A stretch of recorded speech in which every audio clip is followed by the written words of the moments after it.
दुर्गा सप्तशती अथ कीलम स्तोत्रम। कीलम नवरात्रि में जरूर सुनना चाहिए। सुनने से माता दुर्गा सभी मनोकामना पूरी करती हैं। इस कीलक मंत्र के शिव ऋषि हैं, अनुष्टुप छंद हैं, श्री महासरस्वती देवता हैं। श्री जगदम्बा की प्रीति के लिए सप्तशती पाठ में यह विनियोग है। महर्षि श्री मार्कंडेय जी ने कहा कि हे अर्धचंद्रमा को धारण करने वाले, दिव्य 3 नेत्र वाले, विशुद्ध निर्मल ज्ञान के स्वरूप शरीर वाले वेदत्रयी स्वरूप, हे शंकर जी, मैं आपको नमस्कार करता हूँ।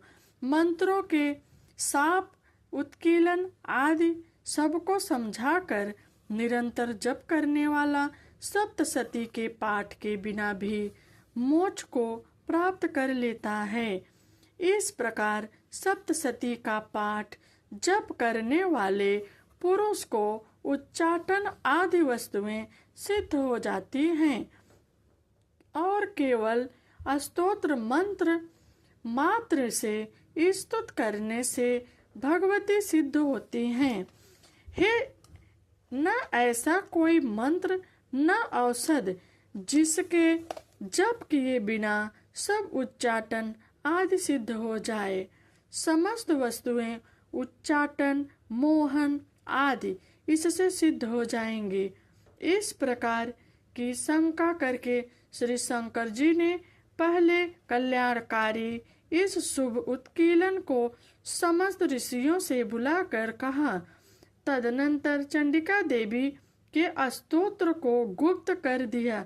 इस स्तोत्र के पाठ करने से जो पुण्य फल प्राप्त होता है उसका अंत नहीं है, इसलिए इसमें लेश मात्र भी संदेह नहीं है। वह सब प्रकार के कल्याण को प्राप्त कर लेता है। जो पुरुष सावधान होकर कृष्ण पक्ष की चतुर्थी या अष्टमी को समस्त पदार्थ भेंट में देकर पीछे प्रसाद के रूप में ग्रहण करता है, उसी पुरुष को दुर्गा देवी सिद्ध होती हैं, दूसरे प्रकार से नहीं।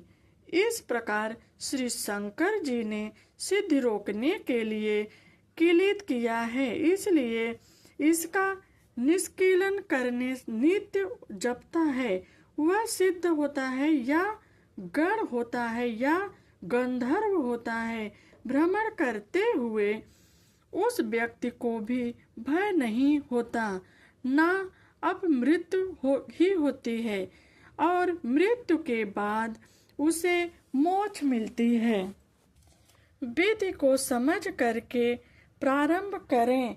विधि के बिना समझे करने से विनाश के लिए प्राप्त होता है, इसलिए किसी विद्वान से इस स्तोत्र की संपूर्ण विधि को जानकर प्रारंभ कर और विद्वान इसकी समस्त विधि की जानकर ही पाठ करते रहें और करना चाहिए।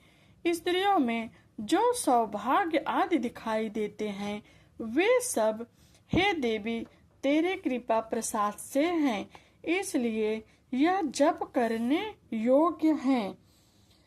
जो पुरुष इस स्तोत्र का धीरे धीरे स्पष्ट शब्दों में पाठ करते हैं उनको सभी प्रकार की स्वल्प संपत्ति प्राप्त होती है। इसके लिए इसका पाठ जोर से आरंभ करना चाहिए। इसलिए प्रसार से मनुष्यों को ऐश्वर्य, सौभाग्य, आरोग्य तथा अन्य सभी संपदाएं प्राप्त होती हैं और शत्रुओं का नाश तथा उत्तम मोक्ष प्राप्त होती है। फिर भला ऐसी देवी की क्यों नहीं स्तुति करनी चाहिए? जरूर करनी चाहिए। जय माता दी।